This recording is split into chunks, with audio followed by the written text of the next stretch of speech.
I'm Tim Kearns, and this is Panther Preview, brought to you by the Gloria Food Store, 268 Rantoul Street in Peabody. Joining me once again this week, as he always does, is Peabody football head coach Jeff Hutton. Jeff, welcome back. Thanks, Tim. Thanks for having me. Heading into week 3, 0-2, what changes are you looking for? We got to limit our mental mistakes, assignment mistakes, and we got to start winning the turnover battle. Easier said than done, Coach. Yeah, you're telling me. Last Saturday's game, not to dwell on it, is one that the kids certainly have to put behind them. Yeah, of course. If you look at, there were some positives, because I think we were just mentioned a second ago. Going into the last drive of the game, if you go by the statistics, we held them to under 100 total yards of offense. And when you do that, you should be winning by a lot. But we kept giving them the ball every time we'd get any kind of momentum. The old, 2 steps forward, 3 steps back. So they would score, we would stop them, we would score, and then we'd give them the ball right back. So it was, we never could get any consistency or momentum. It just kept finding ways to give them the opportunities. What's been your message to the kids this week to help get them past what they witnessed last week?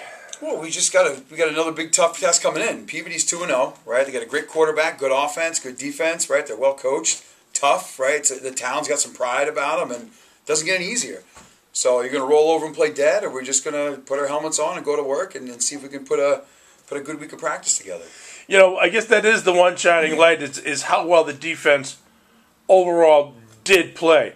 Okay, yeah, you look at you look at the points given up and go, well, maybe your defense didn't play so well, but you can't keep playing short yardage the whole game. There's always a story inside the statistics, And again, the offense has to get better, right? We're still playing a lot of guys 2 ways. We still have, some guys that are out, banged up. I mean, everyone is about this point in the season, right? Everyone's dealing with injuries or other things, right?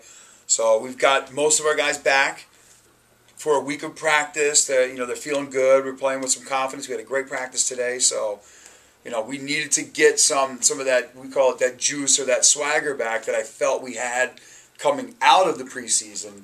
And then we were down 6 starters for the first game, 3 starters last week, and now I feel like we're finally close to where we were that last scrimmage. The key players back. Yes, everyone's back. That most of our starters that we had in that scrimmage that we thought we did really well are all back.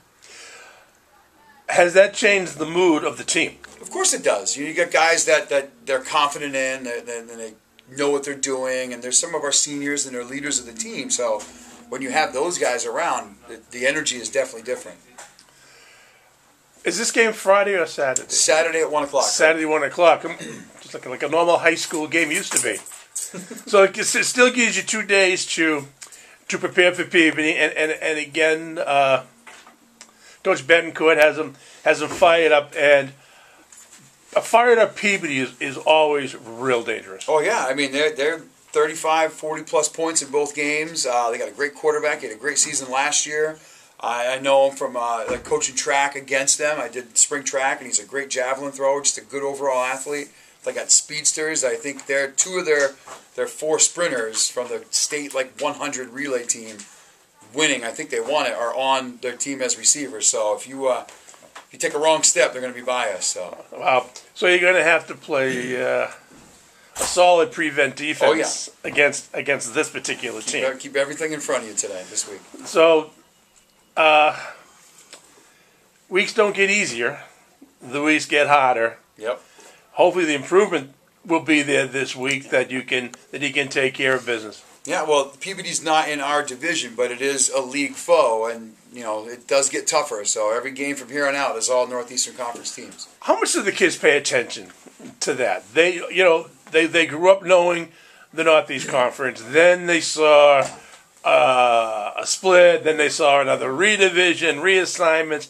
Do they even take any of that into consideration when they're playing Northeast Conference teams? Sure. I still think it's there because some of their relatives or parents, or they have older brothers or relatives that played, right? And if their parents, if they were in this area and played, they're probably in their 50s, know when Peabody was really humming, right?